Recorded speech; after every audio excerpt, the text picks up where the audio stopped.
ஆ தன்யா வாமா உட்காரு. என்ன நீ மட்டும் திடீர்னு வந்திருக்க? மாப்பிள்ள இல்ல? ஆ இனிமே நான் அந்த வீட்டுக்கு போக மாட்டேன்ப்பா. உங்க கூடயே இருந்துட்டுமா? என்னாச்சுமா? ஏன் இப்படி பேசுற?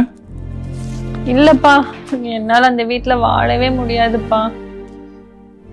என்னைய அம்மா விட்டு தனியா இருக்கேல்ல, அதனால உனக்கு அப்படி தோணுது. ஐயோ பா, அப்படிலாம் இல்லப்பா. அவங்க நல்லவங்களே இல்லப்பா, என்ன ரொம்ப கொடுமைப்படுத்துறாங்கப்பா.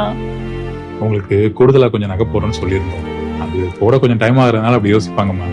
நீ அதை பத்தி எதுவும் யோசிக்காத, நான் அவங்க கிட்ட பேசிக்கிறேன்.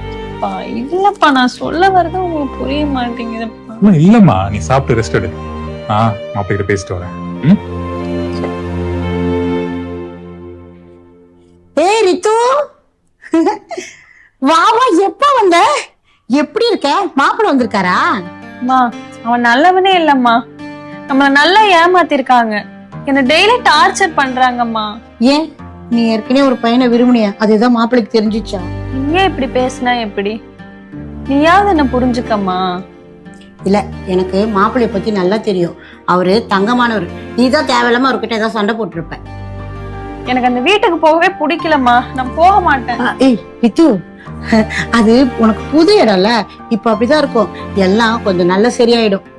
அம்மா, நான் சொல்றத ஒரு நிமிஷமாவது கேளேன். நீ இப்படிதான் ஏதாவது சொல்லிட்டே இருப்ப.